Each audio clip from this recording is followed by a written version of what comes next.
Sir, ಈಗ ಹಿಜಾಬ್ ವಿಚಾರದಲ್ಲಿ ಒಂದು ಆದೇಶವನ್ನು ಮಾಡಿದ್ದೀವಿ. ಧಾರ್ಮಿಕ ಸಂಕೇತಗಳ ವಿಚಾರದಲ್ಲಿ ಆರ್ಡರ್ ಆಗಿದೆ. ಬಟ್ ಹಿಜಾಬ್ ವಿಚಾರದಲ್ಲಿ ಬಿಜೆಪಿ ತಕರಾರು ತಗೊಂಡಿದೆ.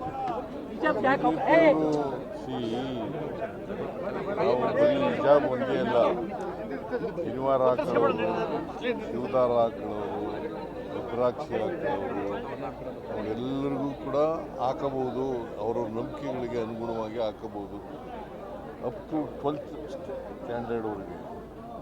ಅದು ಹೈಸ್ಕೂಲ್ ಇರಲಿ, ಕಾಲೇಜ್ ಇರಲಿ, ಪ್ರೈಮರಿ ಸ್ಕೂಲ್ ಇರಲಿ, ಎಲ್ಲಕ್ಕೂ ಕೂಡ ಅನ್ವಯ ಆಗ್ತದೆ. ಸರ್, ಅವ್ರು ಕೇಳ್ತಿರೋದು ಕೇಸರಿ ಶಾಲ್ಗೂ ಅವಕಾಶ ಇದೆಯಾ ಅಂತ ಕೇಳ್ತಿದ್ದಾರೆ. ಕೇಸರಿ ಶಾಲ್ ಹಾಕೊಂಡು ಬರ್ಬೋದಾ ಅಂತ ಕೇಳ್ತಾರೆ. ಶಾಲಿಲ್ಲ, ಶಾಲೆ ಹಾಕೊಂಡು ಬರೋಂಗಿಲ್ಲ.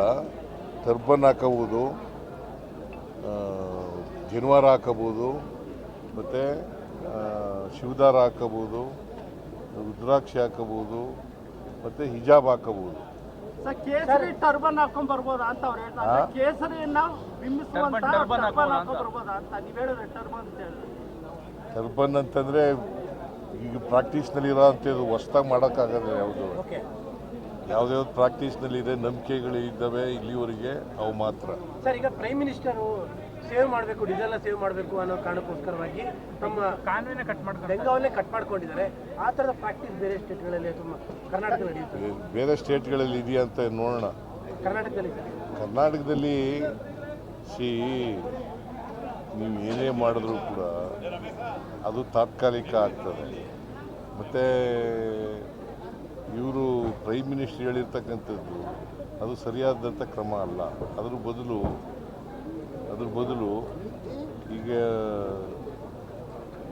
ಬೇರೆ ದೇಶಗಳ ಜೊತೆ ನೀವು ಮಾತಾಡಿ, ಈಗ ಬೇರೆ ದೇಶಗಳು ಜೊತೆ ಮಾತಾಡಿ ಅವ್ರ ಒಂದು ಯುನಾನಿಮಸ್ ಇದಕ್ಕೆ ಬರೋದು, ಕಾನ್ಸಿಯಸ್ ಬರೋದು ಒಳ್ಳೆಯದು. ಸರ್, ತಾವೆಲ್ಲ ದೆಹಲಿಗೆ ಹೋಗ್ತಿದ್ದೀರಿ ಸರ್, ಹೈಕಮಾಂಡ್ ಭೇಟಿ ಮಾಡಿ? ದೆಹಲಿಗೆ ಏನಾದ್ರು ಹೋಗ್ತಾ ಇದ್ದೀರಾ ಸರ್?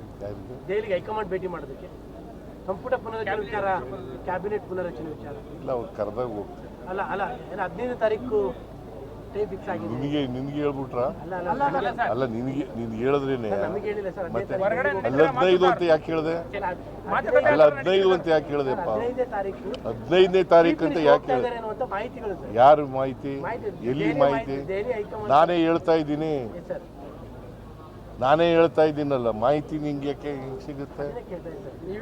ಸಚಿವ ಸಂಪುಟ ಪುನರ್ರಚನೆ ಮಾಡುವಂತ ಉದ್ದೇಶ ಇದೆಯಾ, ಚಿಂತನೆ ಏನಾದ್ರು ಇದೆಯಾ ಸರ್? ಹೌದೌದು, ಪುನರ್ರಚನೆ ಮಾಡಬೇಕು ಸರ್. ಈಗ ನೀಟ್ ಎಕ್ಸಾಮ್ ವಿಚಾರದಲ್ಲಿ ಎಲ್ಲರೂ ಪ್ರೊಟೆಸ್ಟ್ಗಳು ಮಾಡ್ತಾ ಇದ್ದಾರೆ.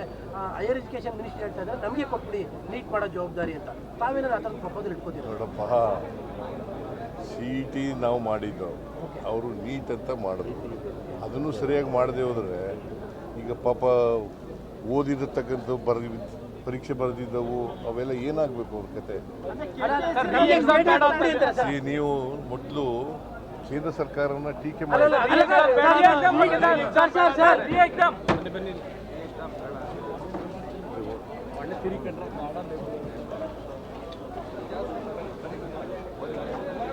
If you like this video, ಬೇಗ ಲೈಕ್ ಮಾಡಿ, ಕಾಮೆಂಟ್ ಮಾಡಿ, ಶೇರ್ ಮಾಡಿ ಹಾಗೂ ಯೋಯೋ ಟಿವಿ ಕನ್ನಡವನ್ನು ಸಬ್ಸ್ಕ್ರೈಬ್ ಮಾಡಿ.